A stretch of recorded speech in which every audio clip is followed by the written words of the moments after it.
ನಮಸ್ತೆ. ನಾನು doctor Mahendra JV.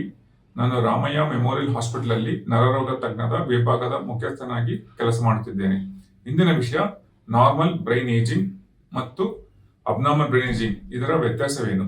Normal brain ageing ಅಂದರೆ ಎಲ್ಲರಿಗೂ 40-50 ವರ್ಷ ಆದ ನಂತರ ಸಾಮಾನ್ಯವಾಗಿ ನಾವು ಕೆಲವರು ಹೆಸರು ಮರೆಯಬಹುದು, ಕೆಲವು ವಸ್ತುಗಳನ್ನ ಇಲ್ಲಿ ಅಲ್ಲಿ ಇಟ್ಟು ಮರೆತು ಹುಡುಕ್ಬೋದು.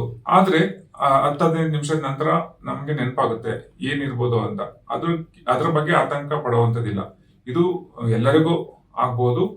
ಇದು ನಾರ್ಮಲ್. ಅಬ್ನಾರ್ಮಲ್ ಏಜಿಂಗ್ ಅಂದ್ರೇನು ಅಂದ್ರೆ, ಫಾರ್ ಎಕ್ಸಾಂಪಲ್, ಕೆಲವರಿಗೆ ಮರ್ತಿರೋದೇ ಎಲ್ಲಿ ಇಟ್ಟಿದ್ದೀನಿ ಅಂತ ಮರ್ತೋಗೋದಲ್ದ್ರ ನೆನಪಿಸಿದ್ರು ನೆನಪಾಗೋದೇ ಇಲ್ಲ. ಬೈ ಚಾನ್ಸ್ ಬೇರೆ ಕಡೆ, ಫಾರ್ ಎಕ್ಸಾಂಪಲ್, ಕಾರ್ ಕೀನ ಫ್ರಿಡ್ಜ್ ಅಲ್ಲಿ ಇಟ್ಟಿರ್ಬೋದು, ನೀವು ಇಲ್ಲಿ ಯಾಕೆ ಇಟ್ಟಿರೋದು ನಾನು ಇಟ್ಟಿಲ್ಲ ಅಂತ ವಾದಿಸ್ಬೋದು. ಮತ್ತೆ ಮರ್ತೋಗೋದಷ್ಟೇ ಅಲ್ದಿರ ಅವರ ದೈನಂದಿನ ಚಟುವಟಿಕೆಗಳಲ್ಲಿ, ಅವ್ರ ಕೆಲಸದಲ್ಲಿ ತೊಂದರೆ ಆಗ್ಬೋದು, ನೆನಪಿನ ಶಕ್ತಿ ತೊಂದರೆಯಿಂದ ಅವ್ರ ಕೆಲಸದಲ್ಲಿ ತೊಂದರೆ ಆಗ್ಬೋದು, ಅವ್ರ ಮನೆಯಲ್ಲಿ ತೊಂದರೆ ಆಗ್ಬೋದು, ಅವರ ಸೋಷಿಯಲ್ ಸರ್ಕಲ್ ಅಲ್ಲಿ ತೊಂದರೆ ಆಗ್ಬೋದು. ಅಂದ್ರೆ ಹಣಕಾಸು ವ್ಯವಹಾರದಲ್ಲಿ ಲಾಸ್ ಆಗ್ಬೋದು, ಕೆಲವರಿಗೆ ಜಾಸ್ತಿ ದುಡ್ಡು ಕೊಟ್ಟು ಮರ್ತೋಗ್ಬೋದು, ಮತ್ತೆ ಕೊಟ್ಟಿದ್ದೀನೋ ಇಲ್ಲೋ ಅಂತ ಜ್ಞಾಪಕ ಇರೋದಿಲ್ಲ. ಅವ್ರ ಕೆಲಸದ ಮೇಲೂ ಇದು ಪರಿಣಾಮ ಬೀರ್ಬೋದು. ಮತ್ತೆ ಕೆಲವು ಸಲ ನಾವು ಎಲ್ಲೋ ಒಂದು ಗೊತ್ತಿಲ್ಲದಿರೋ ಜಾಗಕ್ಕೆ ಹೋಗ್ತೀವಿ, ಅಲ್ಲಿ ನಮ್ಗೆ ಕನ್ಫ್ಯೂಷನ್ ಆಗ್ಬೋದು, ಈ ಜಾಗಕ್ಕೆ ನಾನು ಬಂದಿದ್ನ, ಯಾವ ಕಡೆ ಹೋಗ್ಬೇಕು, ಲೆಫ್ಟ್ ಸೈಡಾ ರೈಟ್ ಸೈಡಾ ಅಂತ.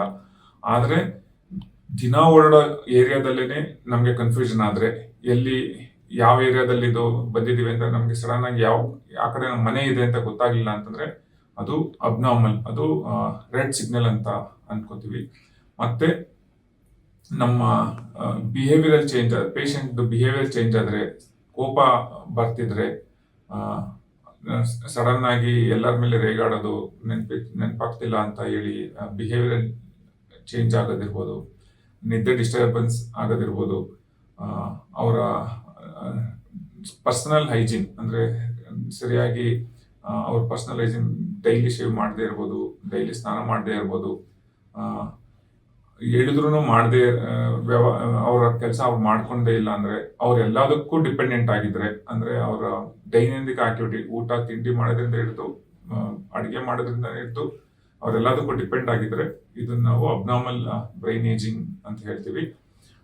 ಇದೆಲ್ಲ ಲಕ್ಷಣಗಳಿದ್ರೆ ನಾವು ಹತ್ತಿರದ ನ್ಯೂರಾಲಜಿಸ್ಟ್ ಅನ್ನ ಸಂಪರ್ಕಿಸಿ ಕಾರಣಗಳು ಏನೇನೋ ಇರ್ಬೋದು. ಕೆಲವು ಸಲ ಟ್ರೀಟಬಲ್ ಇರುತ್ತೆ, ಕೆಲವು ಸಲ ಮ್ಯಾನೇಜಬಲ್ ಇರುತ್ತೆ. ಆ ಕಾರಣಗಳನ್ನ ಹುಡುಕ್ಬೇಕಾಗತ್ತೆ.